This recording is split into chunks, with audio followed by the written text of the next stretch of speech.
Welcome, everyone. We are on another episode of Get Up, Dress Up, and Show Up with Salwa, where we inspire women to take tiny moves and make big changes in their life. Today, I have my friend Iwona on the podcast. She has a very outstanding background in PR, journalism, and is also the host of a podcast called the Candid. Welcome, Iwona. Hi, thank you. Thank you for having me today. So, your background in PR and journalism, I actually wasn't very aware of that. Tell me about your background in that. So, I come from Austria and I've been working there for a long time. So, I started in one of the first social media agencies in Austria. Wow. Back then when Facebook was a new thing and stuff like that. So, it was a very young entrepreneurial agency.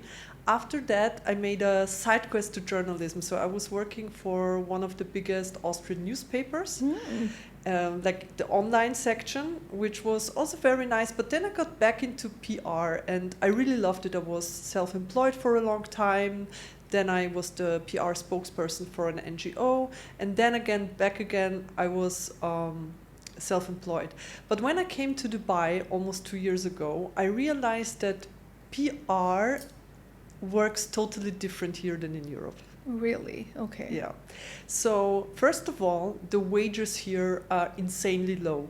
So I knew from the start I will definitely not get a job in PR at an agency where I work 50 hours per week and get like 20,000 dirham for... No, I mean, it's hilarious, you know? That's sad.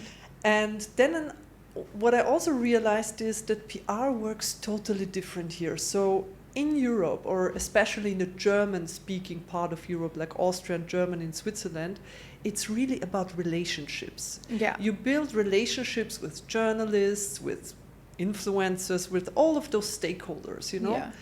But here, it's like they just throw money at anything. Like they make a big event, they arrange a few people to come, and then that's that, you know? It's not really about relationship. I don't know if this is like a big city thing. It's capitalism for the win. It is. I mean, but capitalism is all around the world, you know? It's not something very specific. But I knew when I came here that my career in PR is not really going to work here. Got it. So, and of course, I didn't want to go back to journalism. So I started this podcast because I realized that when I met people here, there are so many cool women here. Like, and that's why I call it the Icon Edit, because there are so many iconic women here that do their own thing and have really, really good education and are just pros in whatever they do. Yeah, they are.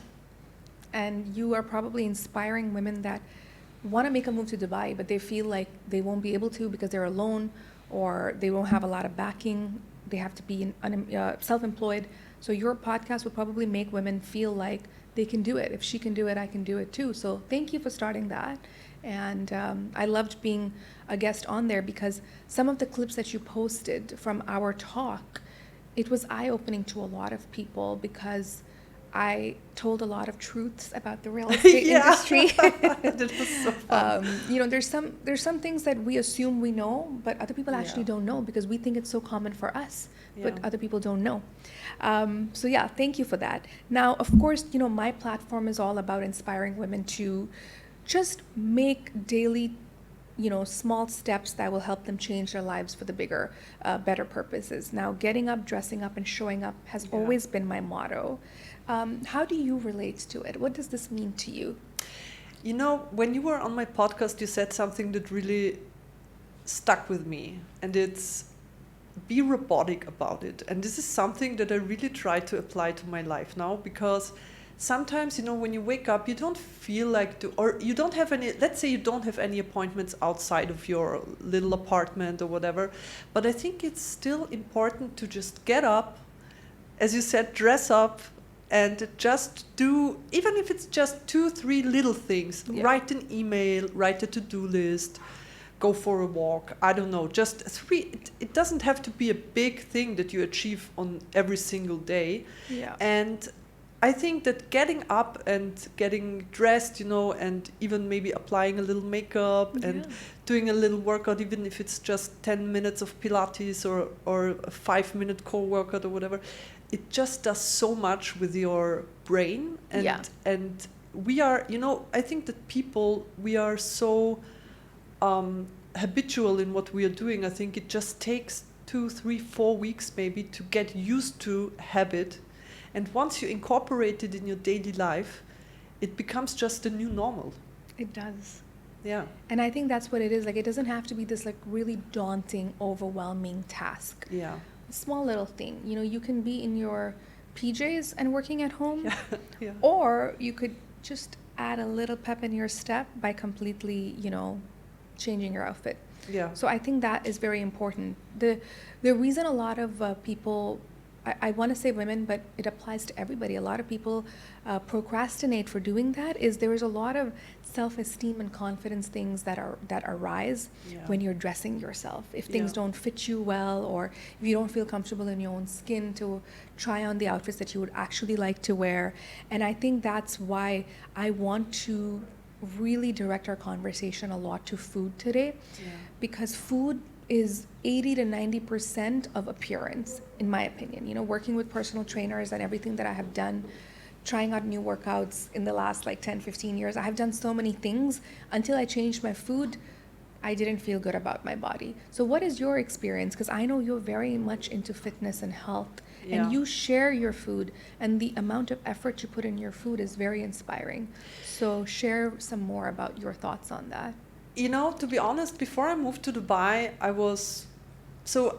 I have the feeling I always was eating pretty healthy. So I never was a big junk food fan or whatever. Of course, I went to McDonald's from time to time. I mean, nobody's perfect, right? But I remember, I was born in Poland. And when I was living at home with my parents, they were cooking a lot of Polish food. And Polish food is a lot of carbs. Yummy. So when I moved out from my parents' home, I remember that for 3 years straight, and I'm not even exaggerating, I was not eating any potatoes. No matter if it was fries or mashed potato, I didn't eat it because I was so fed up with potatoes. Wow. It's like in Poland, when you cook food, when you cook meat, as a side, you always have potatoes. Yeah, meat and potatoes, that's the way to go. It's nice, but, and then I saw that my dad got diabetes too, and I was like, I am sure this is not a coincidence, Polish food is very tasty and very comfort food, and I love it, but for me it was just so too much carby, And we all know now that protein is good for us, especially for women, and for our whole hormone balance and everything, and for strength, and especially when you work out, or even if you don't, I think protein is pretty good. So I started to really reflect on what I was eating, which doesn't mean that I'm not making mistakes and that I'm always perfect, but the moment I realized that it's even more important for me was when I was diagnosed with Graves' disease, which is an overfunction of the thyroid, and it makes it really, really hard for me to lose weight. Sometimes I can do a perfect week of a calorie deficit. I can work out 4 times in that time, and then at the end of the week, I step onto the scale, and I have 2 kilos more. No way. And it's horrible. It's horrible. So I realized I'm not getting on the scale anymore. I'm just eating what I feel makes me feel good, So for me, I eat a lot of fish. So sardines are literally, I eat almost every evening, I eat sardines. Like a little can of sardines, That's so healthy. 90 grams of sardines with mustard and nothing crazy, And then I try to eat only twice daily. Usually it's either I eat in the morning and then in the afternoon, or I eat at noon and then in the evening. But I try to not eat too much before I go to sleep. Because what made me think about that was when I woke up in the morning sometimes, and when I was eating the day before very late, I was feeling almost nauseous. Oh. It was like I woke up and I was it was like a feeling of being very hungry Mm. and being very nauseous. So I thought this is something is messing with my blood sugar, you know? So I'm not a nutritionist, I'm not a dietitian, I have no idea about everything, but I just try to do it intuitionally, Yeah. you know? That's a really good point because a lot of women, get taught by all these fitness gurus and personal trainers about what they should eat, but it's like women are very different compared to men. So you can't Yeah. be giving women the same diet plan or a macronutrient plan like you give to men. And I feel like that's very important for women to understand themselves and be like intuition, use your intuition. Intuitive eating has been the best move that I have made for myself in years. And I feel like I love junk food too. Yeah. But when I started prioritizing whole foods, I noticed a difference in my skin, Yeah. my hair, my nails, like everything. Did you notice specific changes in your appearance when you put some effort in your protein intake? Yes, I did. So the whole food things is really important. So I think when fortunately I'm never craving sweets. Wow, lucky you. So even as a kid, I was not very like attracted by any like sugary things, which is good. But what I realized is when I eat junk food, then like 2 or 3 days later, it takes some time. I have breakouts in my face or stuff like that. So especially fried food that is fried in really bad oils. Seed oils, yeah. It's horrible. It's horrible. And or when I eat ice cream, so I just can't take sugar, I think, because when I eat ice cream, then some weird things happen to my skin. So I think sugar is the worst, actually. Like white sugar that is in all the sweets and candies, I think this is the worst thing you can do to your body. Of course, there are carbs and there are carbs. Yeah. You know, so if you eat, let's say, a piece of rye bread, it's better than eating a piece of baguette, even though I love baguette. But white flour Yummy. I'm getting hungry now. bread, But I bread see what is you mean. horrible. Yeah. I feel like carbs have been demonized for a very long Yeah. time. That's when the advent of ketogenic diets came in. I remember Dave Asprey started talking about the bulletproof coffee, where he put coconut oil and I believe butter coffee became a big thing around that time too. So I totally understand about carbs, but I feel like carbs in moderation is not an issue for me. I think bread is definitely something that causes a lot of intolerances in people, gluten. Yeah. But rice and potatoes have been like a game changer for me. So when I limited the breads, like a lot of the gluten, and only did rice in one meal, it was a game changer for me. Now, what I feel like, especially because you grew up in Poland and you're from Austria, I don't know if it's the same as my South Asian upbringing where carbs were a staple. Rice and Yeah. bread was something we ate every day, no matter what, with all meals. Like we were eating 3 meals a day and there's rice and bread involved Yeah. in every meal.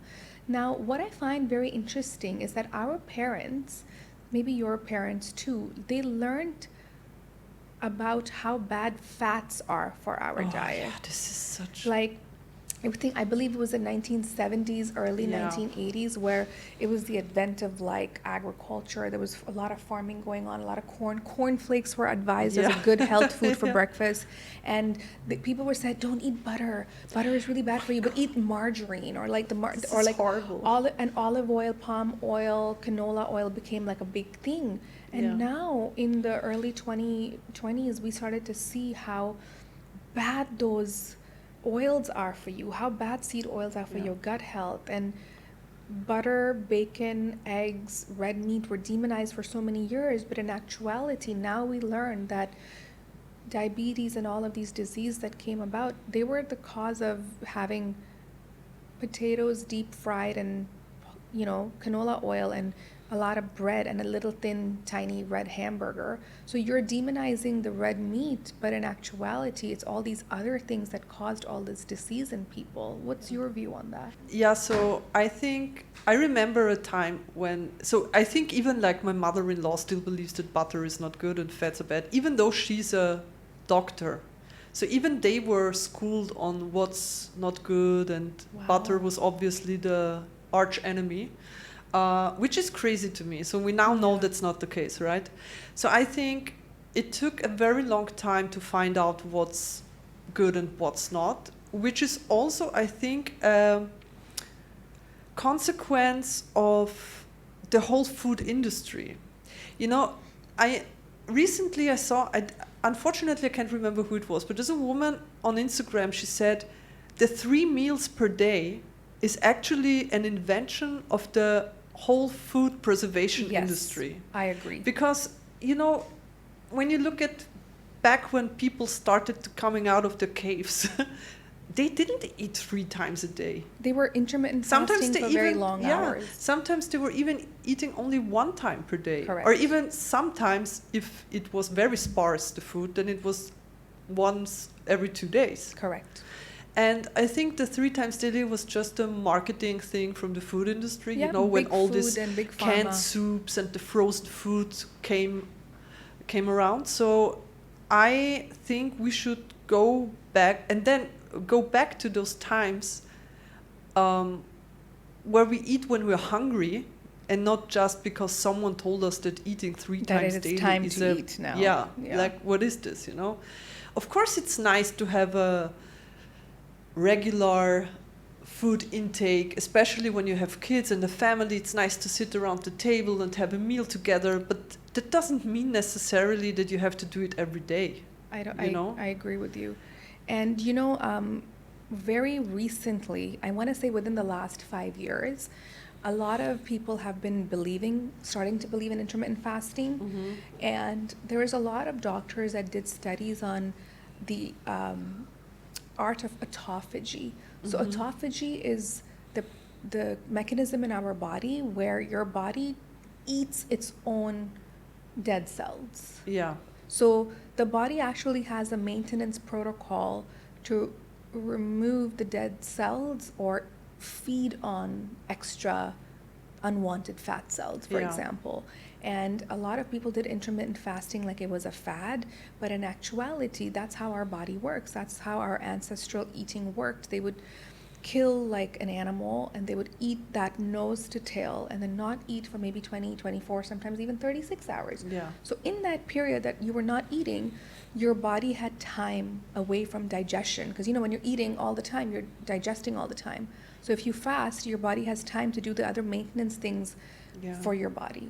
One of them is maintenance of removing the skin cells and eating the dead skin cells, and that's how you actually lose fat, the excess fat. So there are so I have to admit I'm not 100% sure yet if intermittent fasting really is a good thing, because I read so many controversial things about it. So Yeah. just recently National Geographic published an article where they said it doesn't matter. It's just about the whole calorie. But the I would sum check of the who calories. funded that study, because now I have But I trust mean, issues. National Geographic is not a platform, I would say, that is very serious. But I would yeah, hope you're so. you're right. Yeah. So I'm not 100% sure about that yet, but for sure, it's a fact that when we stop eating for some time, our body does good things. Yeah. You know, that's why maybe now it's Ramadan, people are fasting. You know, Yeah. I don't really think it's a bad thing. But then again, I don't know any Muslim people, to be honest, that after Ramadan have lost any weight.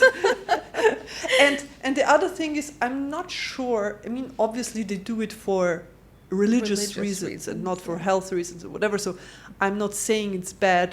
Everyone can do whatever they want, but not drinking water is something I would really struggle with, to be honest. That's true. But you Not know, eating is fine. I think I could manage. no water. But no water is. I have tried it a couple of times. It's definitely more challenging, but see, my belief is the fasting that the Quran talks about, the month of Ramadan, it's more spiritual than physical. So if you deepen your spiritual practice, then even dry fasting, which is with no water, becomes easy, but it's something that people have to graduate to. When people fast, you know, they are not when they're fasting for religion, they're not really looking at the science behind No. it. The science that has been explained about it is more to do with self-restraint and Yes, discipline, it's a mental thing. Yeah. rather than, oh, I'm not going to eat. But what about your thoughts? Are you restraining your thoughts, bad thoughts about other people, and Yeah. you know, swearing, or like there's so many things that fasting is supposed to be about, not just Absolutely. food. I just say that I couldn't do it. I mean, maybe I could. I don't know. Maybe I'll just convince you to do like Yeah. a 48-hour fast. You Yeah. know, for the health purposes, once or twice a year, I always do like a 48 to 72-hour fast. That requires a lot of mental prep. Yeah. So I will enlist you for my next one, because that one, in my, like, I don't mean to sound woo-woo, but it actually, my spiritual practice gets stronger. Like, I feel closer to God, Yeah. because when I'm doing nothing but listening to my thoughts, and I'm not eating, and I'm not socializing around food, and I'm only drinking water, sometimes electrolytes, I feel like I get downloads from the universe. Yeah.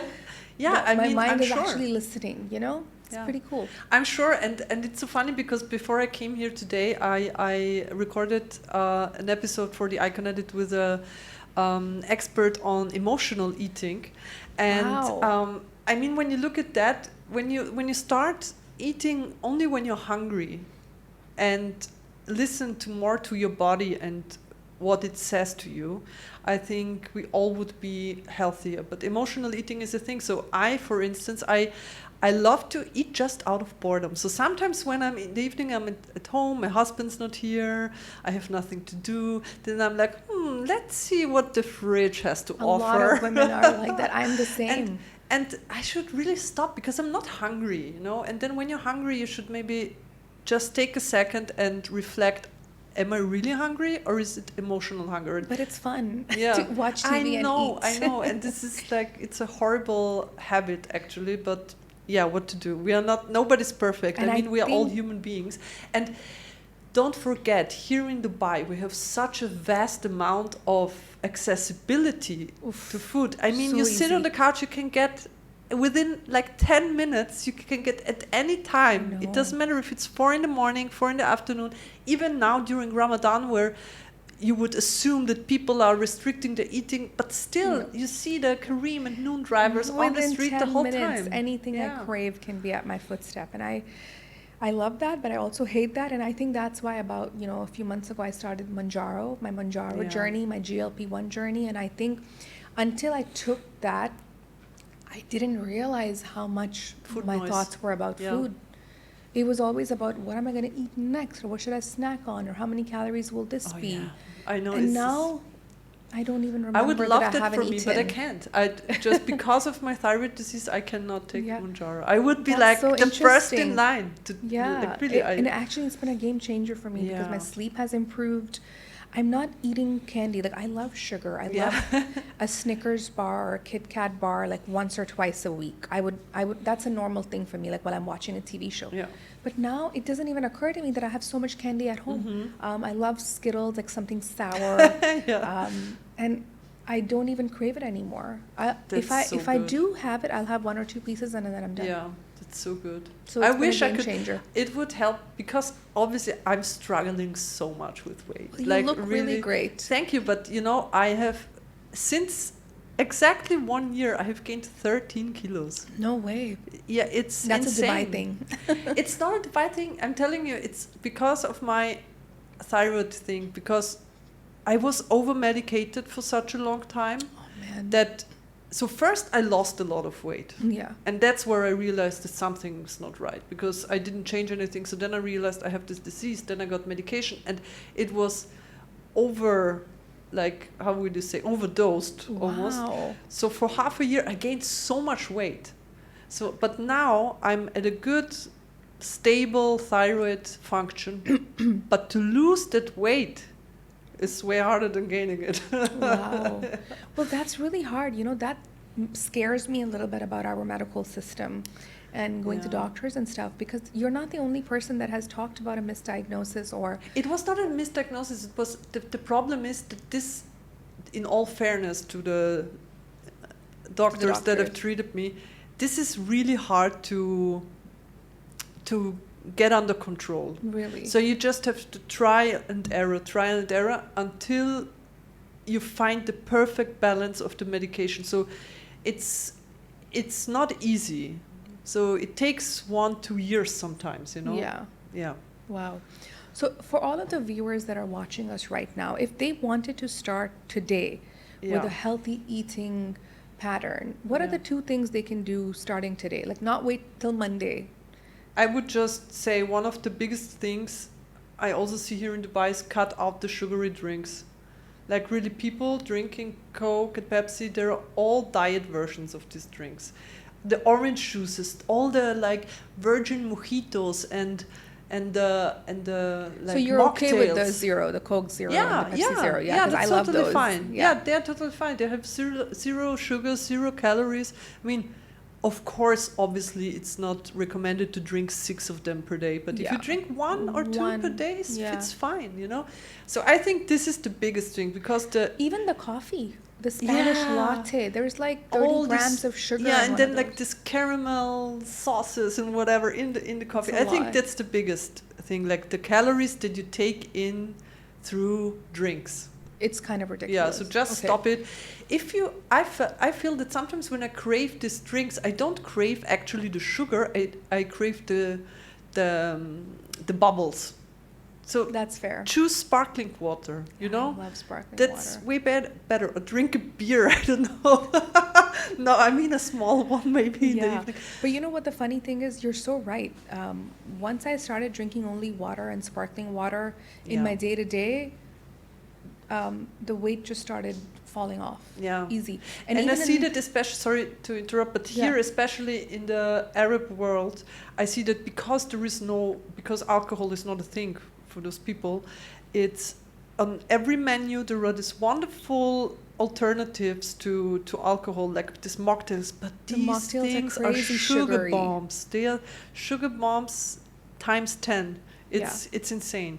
So this is the one thing that I could say, and the other thing is just something that I also have to learn for myself a little more is to just listen to your body, just eat when you're hungry, and also feel what makes you feel good and bad. When you eat something and then the next day you're bloated, then you know, just don't eat it anymore. Yeah, I think that's a great point. The problem is not a lot of people understand how to listen to their body. Yeah. And I think the listening will only happen if some steps are taken. Yeah. Like, like a 24-hour fast. Mhm. Once I started doing longer fast, like refraining food from my body, then I was able to understand what's happening. When I did the carnivore diet, I only ate steak, Yeah. beef, butter, and eggs with salt. That's it for 30 days, 40 days. And when I did that, and then I reintroduced foods after that 45-day period, then I was like, oh, this doesn't feel good to my body. Like I ate kale or broccoli with my steak, and right away my body could tell. Yeah. So people will have to do a strict elimination diet and then reintroduce foods to see, because we don't know. We've been It's basically what you overdosed do on with junk kids food when for they so start long. eating. Exactly. So when That's a kid true. starts eating, you give them one food at a time so you know if they Exactly. can manage it. So I think it's not bad that every 30 years you reevaluate that Yeah. and start by, Treat as you yourself said, like a kid. elimination. Yeah. Yeah. Yeah. And as we said, it's okay to eat a Snickers from time to time, or even fries. I mean, let's be honest. Yummy. Yeah, it's good. And being too strict about everything, it also, and this is something that I wanted to mention before, if you have all the time in your head, what you can eat, what you can eat, the planning of the next meal, this and that, I think it stresses you out so much. And with stress, we all know what happens. Your cortisol levels get up, and then you will not lose any weight. Yeah. The You can- stress counteracts the And this is effort. something you, I think, have to really work on. This is something that I have to really work on also, because for me, like food, I have it all the time in my head. Like, what am I eating today? No, I ate this today already, so I only have like 400-500 calories left. So, it's like a constant thing. Yeah. And I think that this is maybe also the reason why I'm not losing weight, because I'm so stressed about it. Aw. Yeah, That's not good. Yeah. But you also work out. How important do you think working out is for women that want to get in shape?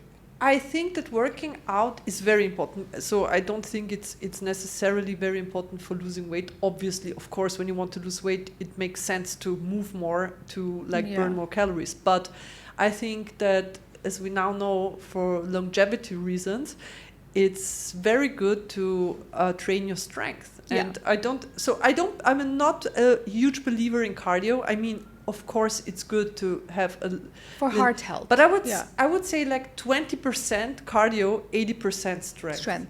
Because what matters in the end is that when you're 80 or 90, that you're still able to take the shopping bag and carry Go it up the home stairs. and Yeah. go up the stairs without anyone's help. Or play with your kids, for Yeah. example, right? Upper body strength. Yeah.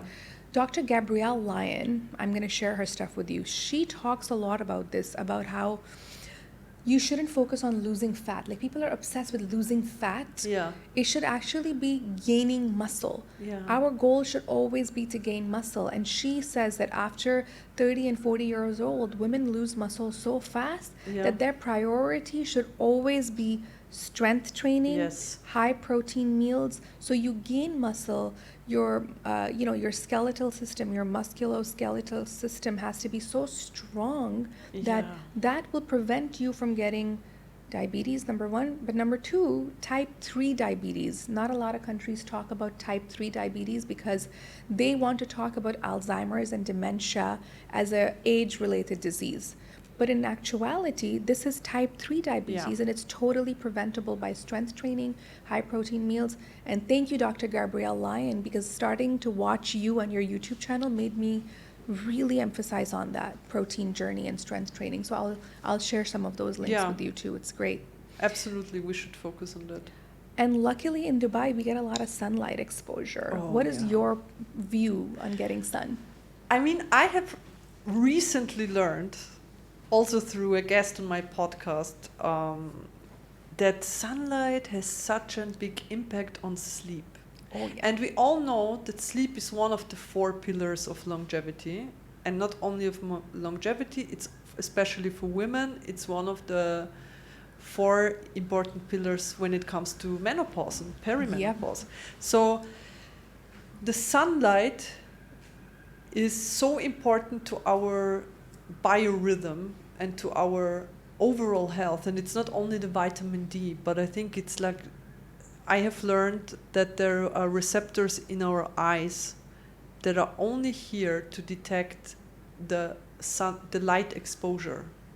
So in the morning when you wake up, going onto your balcony or terrace or garden and just getting 3, 4, 5 minutes of light, natural light, is so much better for your sleep that you will have at night. That's true. So yeah, I mean, I sleep so much better since I moved here. I love that. Me too. And there are also correlations of countries that don't have enough sunlight and multiple sclerosis and Correct. other diseases. So I'm pretty sure that I'm not an expert, but from what I know, sun exposure is very important also for depression. Let's be honest. That doesn't mean that you can't get depressed in a like sunny country like But UAE. the chances are low. But but I think that those seasonal depressions that you have in Europe, or I'm sure In also in Canada, Yeah. I think they are way less. That's so true. Yeah, no, that's sun. I think the reason I brought up sun is because as we were talking about the lies or, the misleading information from big food, sunlight was also one of those things that was kind of talked about a lot. There was extremism about sun exposure because they said it can lead to skin cancer. I mean, that's true. And I think that especially people that are very light like me should always Have sunscreen. apply sunscreen. So I even use sunscreen on days when it's like there's no sun, basically, because the UVA But the UV and rays are UVB rays are still here. Yeah. So for sure, and you have to know your skin type. Correct. Some people can get into the sun for an hour or two without like any don't be damage. extreme about Yeah. it, but still get the sun Yeah, exposure because but- it does more good than harm. But I mean, it's not a coincidence that in Australia, skin cancer is the cancer number one. So, you know, it has truth to it, so there's no denial about it. But well, I have a controversial view on that too, because I feel like the sunscreens, like the sunblock lotions, etc., that are available in the market right now, again, conspiracy theory, the ingredients of those are the reasons that cancers exist, number one, and number two, a lot of the seed oil that people are ingesting in their body results in skin cancer. So sun alone, like when our ancestors were hunting and gathering and were out and about hunting for their prey, etc., they were not getting skin cancers. They were in the sun all day. So it's the sugar, the seed oils, and the chemicals we're ingesting in our bodies that are causing these skin cancers, not the sun directly. But I'm not sure about that. I'm Yeah. not an expert. I believe the sun for sure has. You can damage your sun with your skin with sun, and then they say that skin has a memory, so it makes epigenetic disturbances in your skin. So I'm sure about the fact that the sun can cause skin cancer. Not when you get a sunburn once a year, but if you're someone that never applies sunscreen and you're outside all the time and you're white like me and you get red all the time from the sun, then you shouldn't be surprised that like 20 years later you're getting melanoma on your skin. Yeah, that's not fun. Yeah, no. But you should get some vitamin D for sure. Definitely necessary. All right, so what would be, you know, the 3 last tips you would tell women that want to better their appearance and how they present themselves by food? I think just listen to what food does to you. Especially, you can see it on your skin, I feel, the first of all. So skin, if you have a lot of breakouts, it often has to do with food. And then the second thing is the bloating. I mean, so many women I know are complaining about being bloated all the time. And also be really sure to drink enough, because for me, that reminds me, I'm almost never thirsty. So I have to really remind myself all the time to drink, you know.